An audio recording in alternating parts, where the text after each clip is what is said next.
They didn't catch him because of DNA. They didn't catch him because he confessed. They caught him because of one mistake that connects everything. The fake 911 call, the broken window, the camera that moved, and the night Maya died. And when you see the timeline lined up, it's terrifying because the first night wasn't random. It was a rehearsal. And the killer was closer than anyone thought. Let's reset in 30 seconds. Part 1. Maya calls 911. She says she hears footsteps on tile in the kitchen. But the kitchen is carpet. Police don't find a clear trail. It gets treated like confusion or worse, a staged call. Part 2. The case gets closed. Days later, Maya is found dead. The investigation reopens as a homicide. Detectives now suspect the first incident was a test run. Now it's part 3. Who did it and how did they prove it? When a false alarm turns into a homicide, detectives do something important. They stop asking, was she exaggerating? And start asking, what did we miss? Because we didn't believe her. So the lead investigator replaced the 911 call again and again and again, not to judge Maya, but to extract facts. They write down every measurable detail. What time she called, what she said she heard, how long she paused between sentences, what background sounds exist, what rooms she claimed to be in, what direction she thought the sound came from. Because in real cases, the truth is usually hiding in the boring parts. Here's the turning point. Detectives stop treating tile in the kitchen like a lie. They treat it like a location error. Because terrified people don't describe houses like architects. They describe what they think is happening. So, investigators walk the house again, and they find something everyone missed the first time. There's a small piled strip near the kitchen entrance, like a tiny transition area near a hallway or doorway. Not enough to call the room tile, but enough for footsteps to make that sharp, clicking sound. So now, the infamous line, footsteps on tile, isn't impossible anymore. It's the first sign that someone really was there, just not exactly where Maya thought.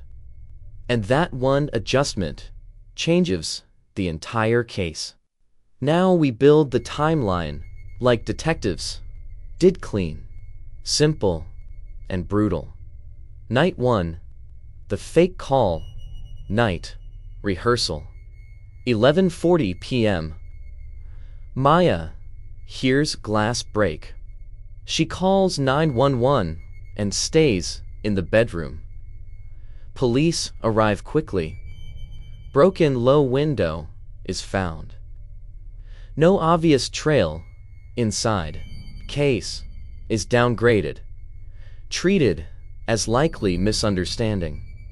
But here's what detectives notice after her death. The window break looks controlled, not smashed wildly, not followed by chaotic movement, almost like someone did the minimum damage needed to test entry. Days 2 to 4, the quiet stalking phase. This is where the small details matter. Maya texts that she feels watched. The back gate is found slightly open. The camera angle appears changed slightly, not destroyed, not stolen, just moved. That's not random vandalism. That's someone managing sightlines like 5. The murder.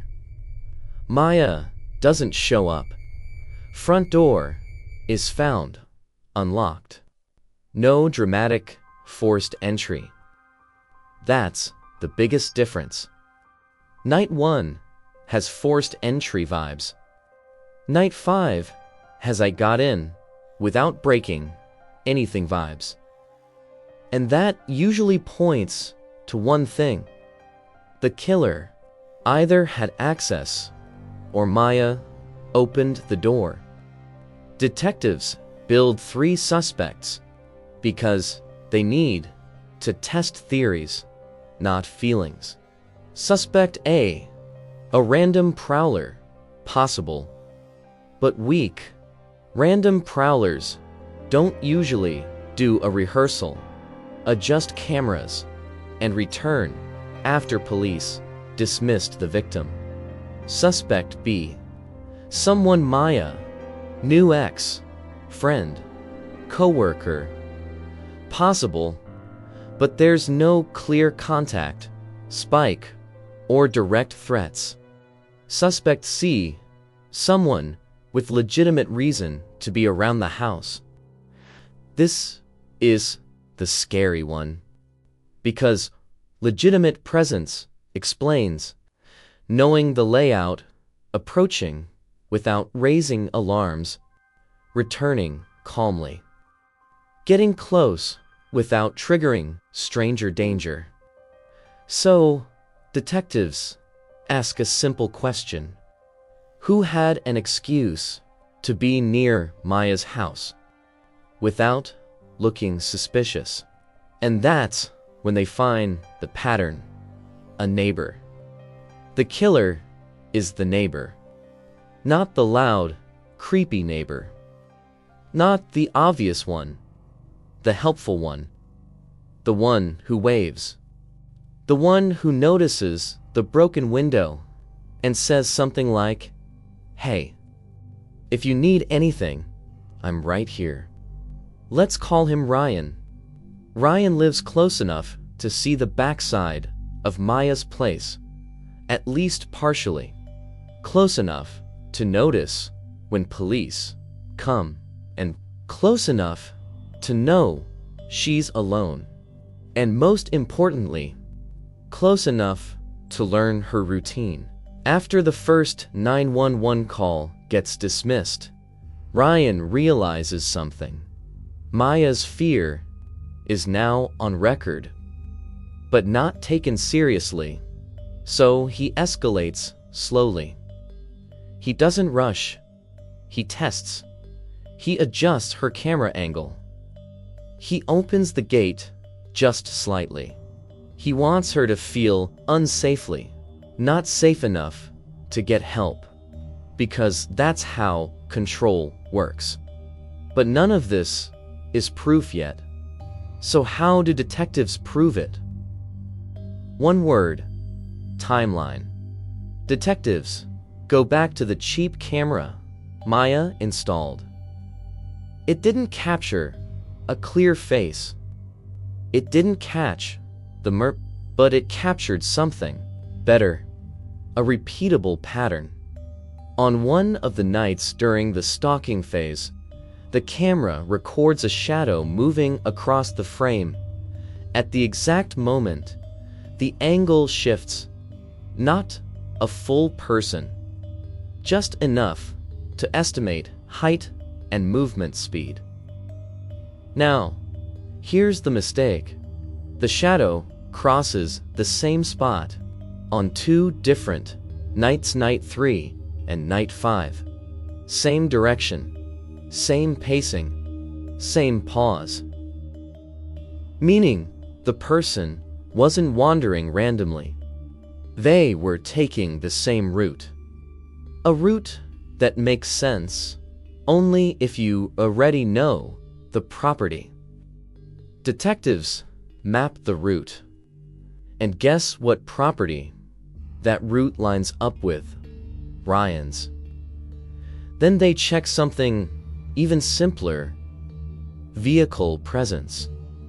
Remember Maya's message about the same car position to see the back window? Detectives canvass neighbors and find that Ryan has access to a second vehicle, sometimes parked in the exact line of sight position Maya described. Now they've got proximity route logic, repeated behavior vehicle pattern, but they still need the hard link between night 1 and night 5.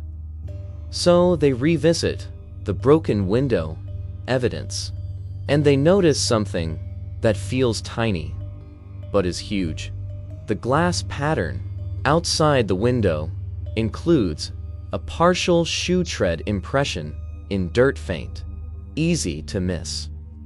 After Maya's death, detectives collect Ryan's shoes with a warrant. The tread pattern matches in class characteristics: same tread design, family, same wear pattern on the outer heel. Not perfect TV match, but enough to support the case alongside the route and camera evidence. Then comes the final nail. Ryan lies about something he shouldn't know. In an interview, detectives casually mention she told 911 the footsteps were in the kitchen. Ryan reacts and says, "Yeah, that carpeted kitchen." He corrects the floor detail, but nobody told him the kitchen was carpet. That detail was never public. That's called guilty knowledge. And once guilty knowledge enters the room, the interview changes. Because innocent people don't know private crime scene specifics. Here's the tragedy. Maya's first call wasn't fake. It was the beginning. But because one detail didn't match perfectly, the system treated her like noise instead of a warning. And the killer used that. He learned response time. He learned what got ignored. He learned that he could return without urgency following him. That's what makes this story terrifying. Not just the killer, but the gap between "I'm scared" and "we can prove it." So here's the question I want you to answer. If you were the detective on night 1, what would you have checked to stop night 5? Would you have A. treated the window like a rehearsal attempt, B. canvassed for the watching car immediately, C. checked nearby cameras the same night, D. verify the caller's sound location with a walkthrough test? Comment A, B, C, or D. And if you want a bonus part 4, we break down the interview strategy that triggers guilty knowledge. Reactions, comment, interview, and subscribe. Because the next breakdown is the one that shows how investigators get a killer to reveal himself without ever saying, "We know it was you."